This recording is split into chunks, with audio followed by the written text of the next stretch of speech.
Hello, I'm Mr. Clix, and this is Mr. Clix Flix. And in today's video, we're going to cover my Feared Self Month 2 rare and super rare pulls for my venue's Feared Self event. As in all my individual figure reviews, each figure is going to get 2 ratings, 1 to 5 stars. One rating is going to be for sealed, and the other rating is going to be for 300 point constructed. So let's go ahead and get started. The first figure up for review today is number 22 in the set, Nerf Rod. He's 215 points. Has a trait. Starts off with an 11 movement with Force Blast, 11 attack with Pulse Wave, 18 defense with Invulnerability, and he has Indomitability, 4 damage with a special, and 4 range with 2 targets. He has his trait is called Hammer of Nerf Rod. It says Nerf Rod can use Running Shot. When Nerf Rod is KO'd, you may place a Nerf Rod's hammer in an adjacent square, and friendly characters modify the relic roll by +1 this game.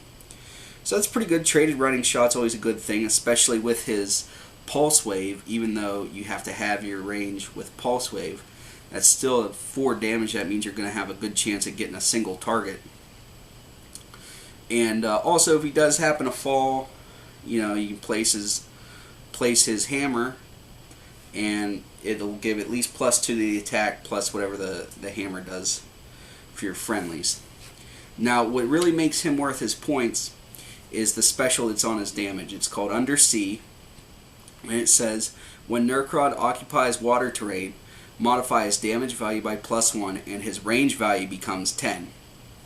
So, in a set where everybody has a 2 to 4 normally range, now all of a sudden you got a guy with a 10 range Pulse Wave and 5 damage if he's in water terrain, which is just disgusting. At 215 points in what's been, at least at my venue, a normally 400 points sealed, you have a chance at running some other support figures to give him a chance to get some range attacks off. It's just going to be great. And in month 3, he's going to be really good because one side of the map is an all water terrain map. So him and Atuma are just going to be really valuable. Also, something to note, it doesn't have much to do with the character, but on all these worthy cards, I noticed the other day, in the background of the card, you'll see their symbol in the background. So I thought it was just something kind of neat that WizKids put in there on the cards for you to take note of. His combat value stayed pretty consistent. He ends up having 5 clicks of Pulse Wave, which is just silly good, and 3 clicks of Energy Explosion. And with the new Energy Explosion rule, everybody takes 2 clicks of splash damage since he has 2 targets. He's 8 clicks long and ends with 16 defense, 9 attack. So not the best defense, but the attack, he still might be able to get somebody late in the game. For Feared Self Sealed, I would give him, for most months, I would rate him 3.5 out of 5 stars. He's pretty good, but that's a pretty short range for Pulse Wave. But you can do an adjacent Pulse Wave now, so that's pretty good. Maybe we'll upgrade him to 4 out of 5 stars. But in this month 3, he's going to be a hard 4 out of 5 stars for if you're able to get him on that Pulse Wave map. He's just going to be silly good, and you're going to have a chance to have some support with him. For constructed events, I would give him probably 2 out of 5 stars. He's over 2/3 your build. You're not really going to be able to squeeze on that much support with him in 300 points. And with him being a worthy figure, he does have the Asgardian Brute and Deity and Ruler keywords, but most of those people end up being higher points also. So it's going to be hard to run him on a theme team, so you're not going to get him on a water map too often to make good use of his traits. So I would pass on him in most cases for for constructed. I'd give him 2 out of 5 for that. Next up is Mock, and this is the worthy version of Grey Gargoyle. He's number 23 in this set. He comes in at a whopping 240 points, but you'll see why he needs to be such high points later. He has a trait. He actually has 2 of them. He starts off with an 8 movement with the flight ability, 11 attack with super strength, 18 defense with impervious and indomitability, 4 damage with exploit weakness, and 4 range. His first trait is called Hammer of Mock. It says Mock can use plasticity and running shot, and then also whenever he gets KO'd, you place his hammer, and everybody in an adjacent square and friendly characters get +1 to their relic roll for the game. And his other trait is called Advanced Petrification. Opposing characters with a lower point value within 4 squares of Mock can't be given non-free actions if they already have 1 action token.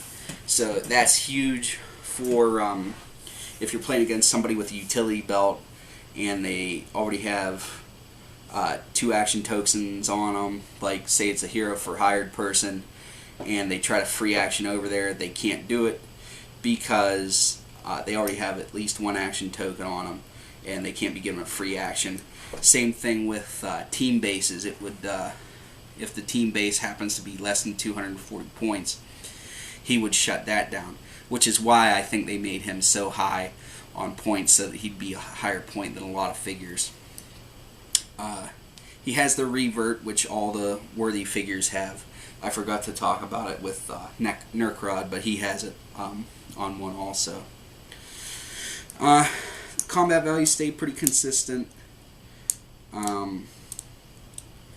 Goes down to a 10 attack, 17 defense, and then his last click he goes down to a 9 attack and 16 defense. 8 clicks long, pretty good. Seems to be a pretty heavy investment at 240 points for that power. You're hoping for him to pretty much carry your team. In the right hands he could be really good though. I would rate him 3 out of 5 stars. If you had some pretty decent lower point figures that you pulled to help him out, I would run him. But that's a heavy investment in sealed. And in constructed, I would give him as much as I want to give him more, I would only rate him 2 out of 5 stars. He's way over 2/3 of your build. He has a short range, vulnerable to outwit. His advanced petrification power is good, but I don't feel that it justifies him for that amount of points. So 3 out of 5 stars for sealed, 2 out of 5 stars for constructed for Mock. Next up is Gregoth, I think is how you say it. It's the worthy version of Absorbing Man. Now this one has 2 different point values, 200 and 150 points. He is number 24 in the set. His 200 point version has 2 traits. Starts off with an 11 movement with 10 movement with plasticity, 11 attack with super strength, 18 defense with invulnerability and indomitability, 5 damage, 4 range, and the giant symbol. Now his 2 traits are Hammer of Gregoth. It says he can use running shot, and when he's KO'd, place his hammer adjacent square. Friendly characters modify their relic roll by +1. And his other trait is called Extreme Absorption. When Gregoth hits a character that can use Impervious, Invincible, so one of the new pink defensive power, or Invulnerability, Gregoth may choose to use that power this game.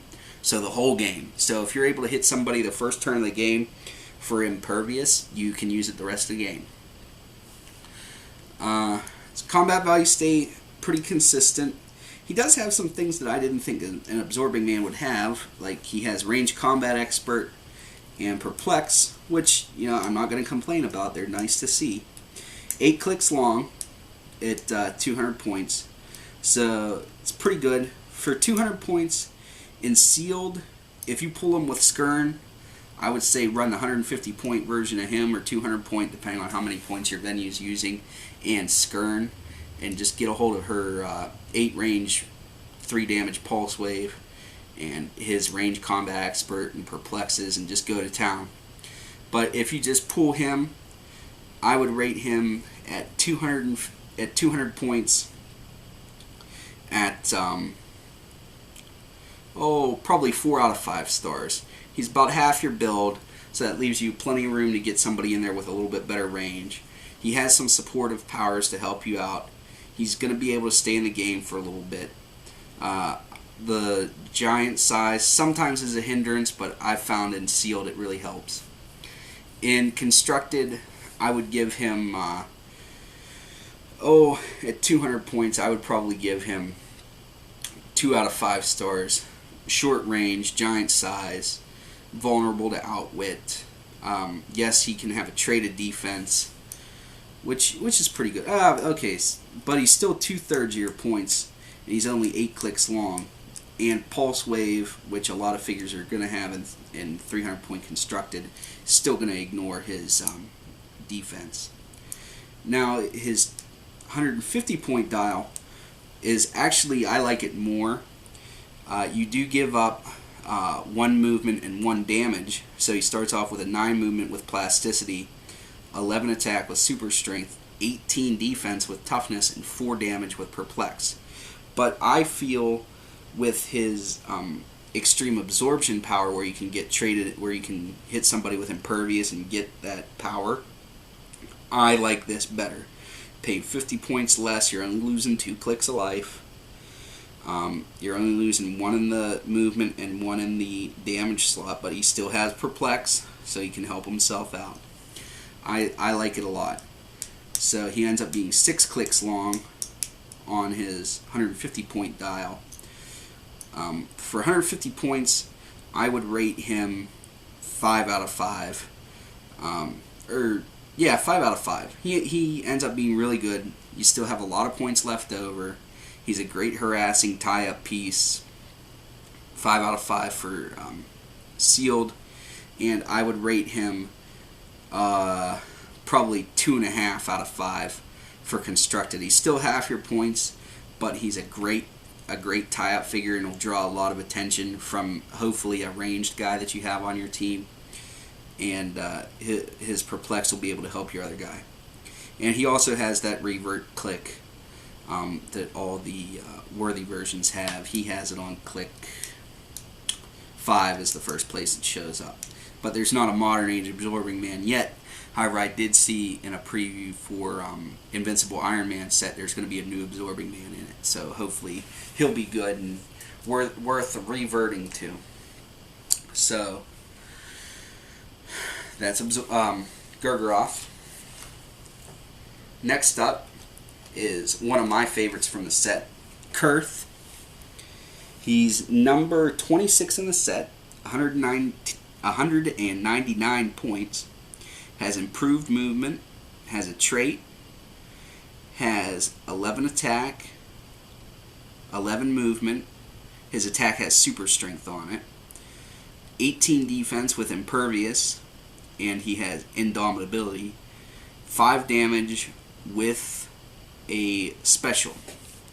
His improved movement is he ignores hindering terrain and blocking terrain. His trait is called Hammer of Kurth, and he can use charge, and also when he gets knocked out, place a hammer in an adjacent square. Friendly characters get +1 to their relic rolls. And the special on his damage is called Grab and Smash. It says Kurth breaks away automatically. When Kurth is given an action to use charge, he can use the carry ability to carry an opposing character as if they were a friendly character. When he does, after action resolves, deal damage to the carried character equal to the total number of walls and squares of blocking terrain destroyed during the action, maximum of 4. So sometimes there's some confusion with that power for some reason, but in order to use it, you have to be adjacent to somebody first, pick them up, charge through 4 squares of blocking terrain to hurt them, and then attack somebody else. So it's still a really sick power. So you're able to deal out 9 damage, possibly in a turn. He's 10 clicks long, which I really like that he has that length of a dial for basically the same points as most of the other worthy figures. Combat values stay pretty consistent. He has exploit weakness or that special on his damage for most of his dial, so he's going to be able to hurt somebody. Goes down to a 16 defense with toughness and 9 attack with quake on his last click. Has the same revert click as all the other worthy figures. I like that he doesn't have battle fury and he's not giant, so he can be carried. He doesn't have the flight ability, so he can be carried. He can attack 2/3 of the time. For sealed, I'm going to give him 4 out of 5 stars. He's really good. He's almost a 5 out of 5 star character if he had regen somewhere on his dial or a little bit of range. I'd give him 5 out of 5. But he's really good. For constructed, I'm going to give him 2 out of 5. No range, vulnerable to outwit, 2/3 of your points. You know, you need range in 300 points, I guess is what I'm trying to get at for 300 point constructed, and he's just not going to have it, and you only have 100 points left to help him out. And it's going to be hard to find a 100 point character that's going to be effective at range and also have room for a resource, you know. So that's why he's so low for constructed. Alright, and last up is actually I ended up having to trade this. I pulled a Null super rare, and I used him in the tournament, and he did pretty good. And somebody else pulled this Colossus, and after I was done with the tournament, I said, you know, I like Null, but I would really like either Angrier or Colossus. And a guy that pulled the Colossus said okay, so I traded him on the spot for this Colossus, which is I love X-Men, and he's a really good version of Colossus, so he'll be seeing a lot of play for me just for fun constructed games. But he's number 29 in the set. He's 200 points, has improved movement, starts off with a 10 movement with a special, 11 attack with super strength, 18 defense with impervious, and he has indomitability, and 4 damage with shape change. His improved movement is he ignores hindering terrain, blocking terrain, and characters, and his special on his movement is called I Can't Even Stop Myself. It says Colossus can use charge. When he is given an action to use charge, if he has no action tokens and an opposing character takes damage from this attack, after action resolves, he may use charge as a free action. So he's able to do charge twice if he has no action tokens, which is just sick. You're able to deal out 8 damage possibly. So that's just really, that's silly good.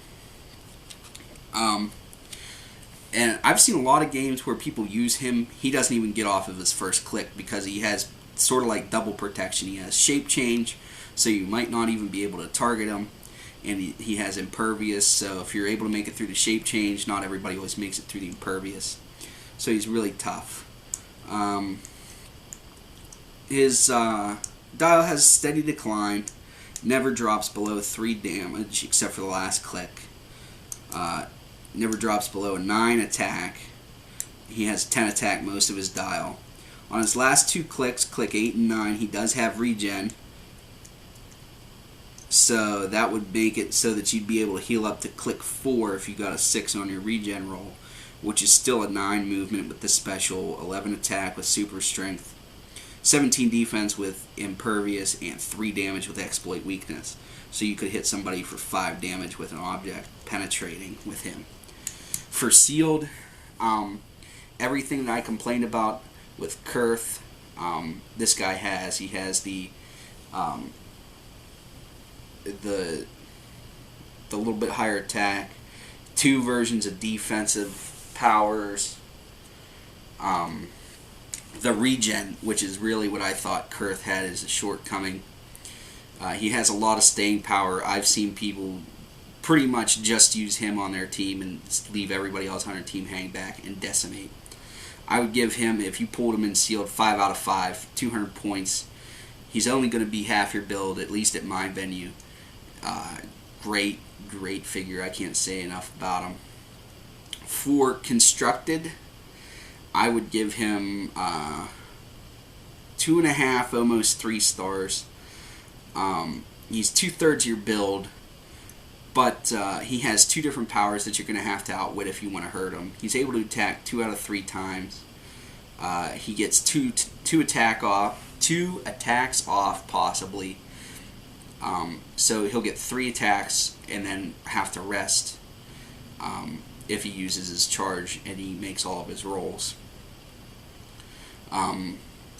You could build something around him if you put something on there where he couldn't be outwitted, like the Infinity Gauntlet or something like that. And the X-Men team ability kind of helps, so if you have a copier and you can trade Clix to heal him back up, that would be helpful. So 2.5, 3 stars for constructed, and 5 out of 5 for sealed. So that's all I have for you guys today. Be sure to check back, and I'll have a video talking about the Fear Itself Month 1 and Month 2 LE figures, and also another video talking about the Blitzkrieg USA pack figures. So keep on clicking.